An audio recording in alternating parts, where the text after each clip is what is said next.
कहा गया है, तो मैं आप लोगों को इस हिंदुइज्म के बारे में और उनके धर्म के बारे में मैं कुछ कहना चाहूँगा। यह हिंदू शब्द भारतीयों के लिए बहुत एक सामान्य बात है, लेकिन जब आप विदेश जाएंगे तो यह एक बहुत ही सम्मानीय शब्द होता है, हिंदू शब्द। क्योंकि धर्म के बारे में या रिलीजन के बारे में कुछ भी पुस्तक लिखा जाता है विदेशों में, तो उसका पहला ही चैप्टर होता है उस पुस्तक का हिंदुइज्म, क्योंकि यह बहुत ही पौराणिक धर्म है। यह सनातन धर्म बहुत ही पौराणिक है और ये सदियों से चला रहा है। तो धर्म की शिक्षा समाज ने यह हिंदुइज्म से सीखा। जो वेद है वो कोई 15,000 सालों से चला आ रहा है और जितने ज्ञान थे वो सब वेद में ही निहित हैं। अभी 21 जून को विश्व योग दिवस मनाया जाता है। उसमें संगच्छध्वम संवदध्वम संगो मनासि जानताम, ऋग्वेद की इस मंत्र से यह प्रारंभ होता है। संगच्छध्वम अर्थात हम लोग सब एक साथ चले, संवदध्वम मतलब एक साथ बोले अर्थात एक ही बात बोले, संगो मनासि जानताम अर्थात हम सबकी मानसिकता एक बराबर हो।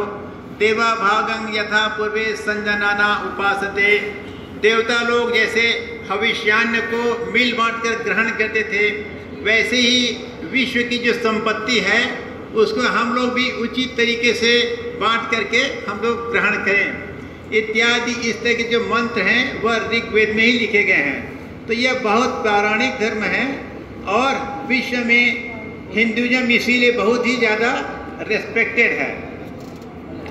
और हिंदुइज्म का जो है, यह जो ऋग्वेद जो वेद लिखे गए हैं, इनका सार ही है वेदांत। वेद का सार का, वेद कौन सा शब्द है? विद धातु से बना है। विद मतलब होते है जानना, और जानने का अर्थ क्या है कि तुम अपने आत्मा को जानो, अपने आप को तुम पहचानो। हमारे पास यह शरीर है, हमारे पास मन है और हमारे पास आत्मा है।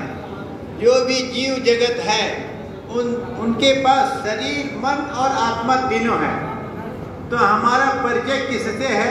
हम शरीर हैं या हम मन हैं या हम आत्मा हैं।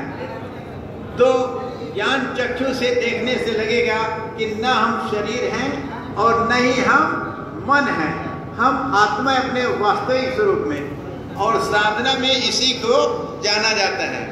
तो वेदांत का जो शब्द है वह है अहम ब्रह्मास्मि, मैं ब्रह्म हूँ, शिवोहम, मैं शिव हूँ। तो जो अपने आप को जान लेता है वह मुक्त हो जाता है, वह समस्त बंधनों से मुक्त हो जाता है, वह मोक्ष को प्राप्त कर लेता है। और यही मनुष्य जीवन का उद्देश्य है। तो पशु और मनुष्य में अंतर क्या है? पशु के पास भी शरीर, मन और आत्मा है और मनुष्य के पास भी शरीर, मन और आत्मा है। तो दोनों में अंतर किस बात का है? पशु भी भोजन करता है ना, सोता है, अपने वंश का वृद्धि करता है, भय करता है। पशु भी तो यही काम कर रहे हैं। तो दोनों में अंतर कैसे हुआ पशु और मनुष्य में? तो अंतर इस बात में आता है कि मनुष्य जो है वह धर्म साधना कर सकता है, उसमें ईश्वर की एक अनुभूति है।